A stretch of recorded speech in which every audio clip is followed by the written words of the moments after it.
Hey, this episode is shorter than I thought it would be because the act was shorter than I thought it would be, and it didn't seem right to combine Act 1 and Act 2 in the same video.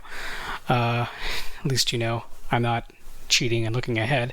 In the future, I'm going to record the entire act as one video and then cut it up into episodes so they're all reasonable length. Alright, anyway, enjoy!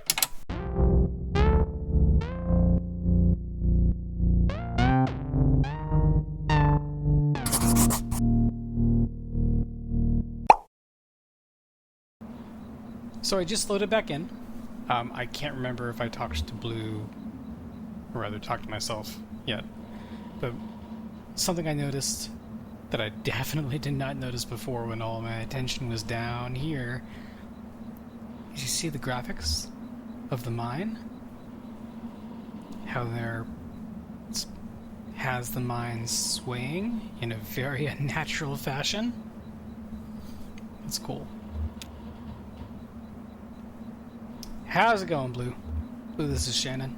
Oh. We did this.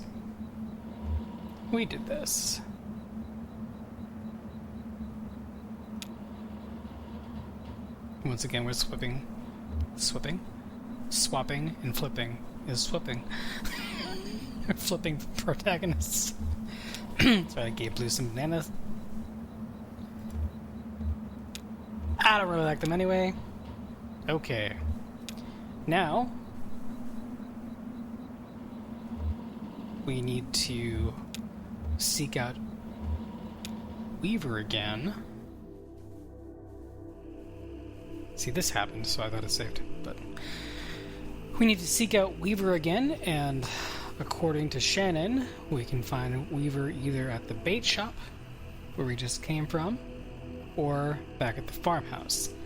I'm going to go to the bait shop first because Weaver mysteriously disappeared from the farmhouse.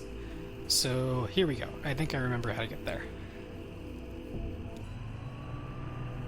We just have to find the lake, which is here. It's not, the farmhouse is still on our map, but the bait shop is not. So Conway and Shannon pull into the bait shop parking lot.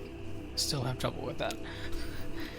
Vaulted above the road on a thin steel bar, a handwritten sign reads, "Live bait, minnows small and also large for stripers, nightcrawlers, chips, and beer." A green flyer hangs loosely from a bit of masking tape at eye level. To the shop's right, a dirt parking lot sprawls unevenly into grass, and then, eventually, trees. The bait shop is closed. We shall enter the side door to Shannon's workshop. Let's roll yet again. Conan and... My brain just wants to combine words today. Conway and Shannon walk around the side of the building into the workshop. The walls are lined with cheap metal shelves, loaded precariously with vacuum tubes, awkwardly shaped metal casings, and coffee cans full of electronic components. Shannon leads Conway to the back of the room, where a few TV sets in various states of disassembly are set up on a rough wooden table. She flips the switch on the power strip they're all plugged into, and the TV sets tremble to life. Let's ask Shannon about Weaver. Conway asks Shannon where she saw Weaver. Shannon points to a small security monitor on the table. The image on the screen is just black, but it seems to be fading slowly, almost imperceptibly, between different shades of black. Shannon tweaks a few knobs on the side of the monitor, but the picture doesn't change. Let's stare at it. Conway stares directly at the security monitor. The screen is a cavernous black. It hums and swells at the pace of the tide. Conway loses track of the workshop's walls. They could be inches away or miles. He is adrift on black water, traveling swiftly toward a rocky shore. There should be a lighthouse, or a buoy by these rocks. It's too dangerous. Shannon switches off the power strip. Weaver is not here. I seem to have guessed wrong. Okay, to the farmhouse. Let's hope whatever it is that I missed in scene 3 was not important. Burning tree and the farmhouse. Oh, I see. I can predict when it's going to be textual versus when it's going to be an interactive scene because the icon changes. SMRT. I am smart. SMRT. Scene 6. At the Marquez farmhouse.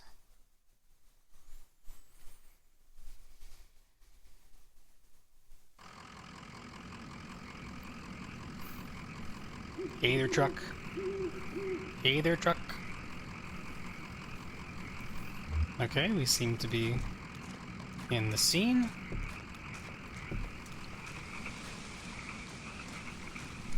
That's right, our leg is not as it was the last time we were here. Hoofing it up this dirt road with a busted leg. That sounds none too pleasant. Had I thought of that, it would have been yet another reason to go to the bait shop first. Why can't I continue?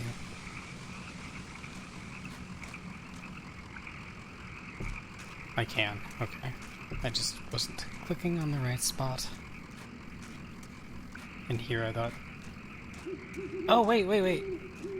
She's helping me! That's why I couldn't continue. It's a nice little detail. Thank you, Shannon. Kind of you. Let's look at the graveyard together.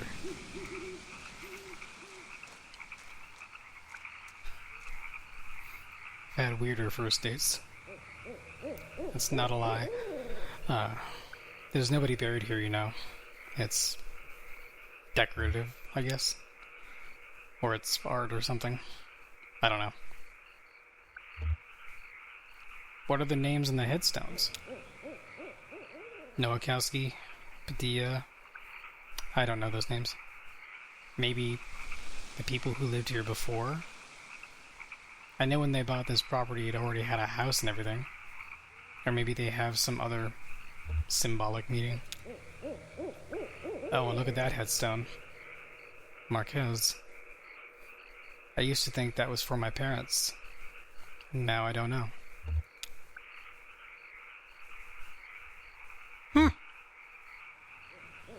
What happens if I look again?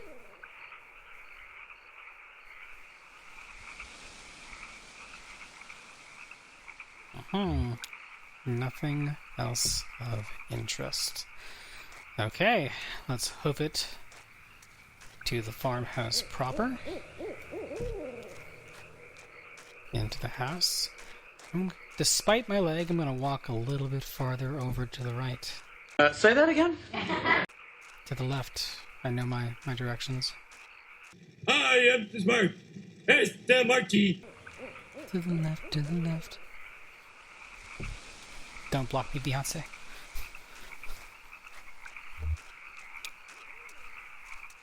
Alright, into the house.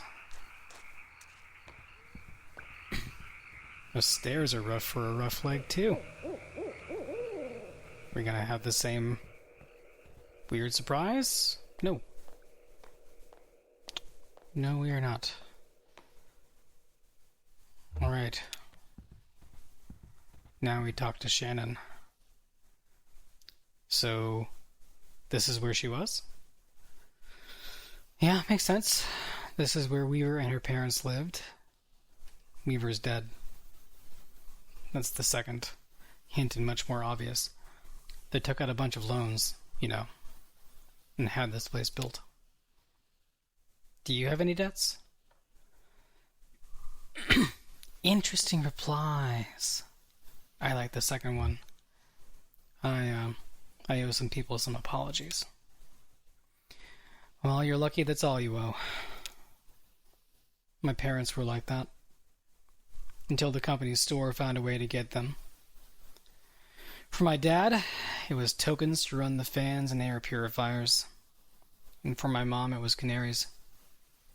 2 solutions to the same problem. But they sure sounded different. Weaver had debt too. A lot of it. All tuition. She said she was a mathematician or something? Yeah. She studied some esoteric stuff about something about using math to translate between Spanish and English. I think eventually Weaver put those math skills to work on all the red numbers in the family checkbook and got a clear sense of just how hopeless their situation was. So she left. I guess she just drove away in the middle of the night. They woke up in the morning and the car was gone. Never came back. Sort of how she just disappeared on me.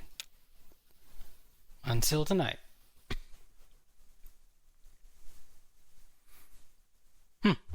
Yeah, let's bring Joseph back into this. Someone else told me to come here and talk to her. Huh. Okay. I guess we two aren't the only ones she's been talking to. Oh, that's not something you see every day. That old TV right there. Well, that is a damned antique for you.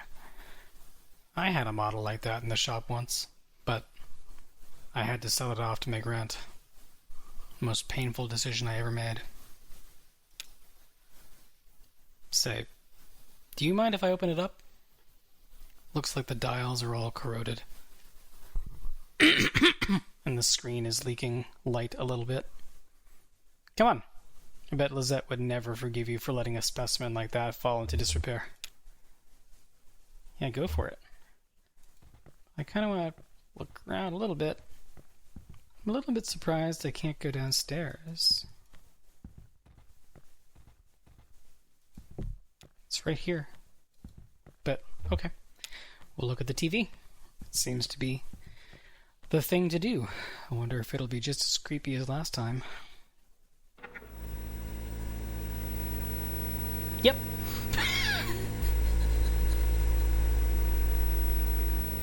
Oh yeah. These tubes are all messed up. Look like they've been in a swamp or a cave or something. There's moss growing on this one. That's okay. I have a few spares in my bag here. Here, I pulled this one out of an old computer monitor. Just needs to be recalibrated a bit. Okay, that oughta... There we go. Should be seeing something now. Are you seeing anything? A little bit to the left.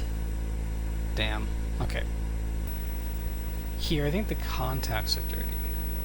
Now don't go telling my customers I clean off old vacuum tubes and spit. Secret safe with me. There. Just gotta turn it north, south, and... Ooh. Oh, so I'm getting a zoomed-in view of what they're actually seeing on the TV. What is the TV transmitting? There's the 0. And some horses. And our truck. What the what?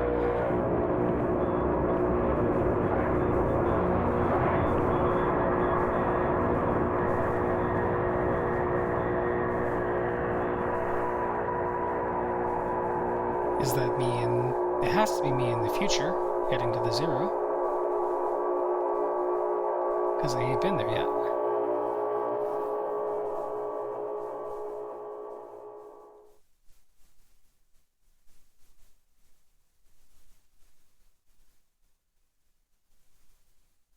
That was the end of Act 1. Wow. Very cool.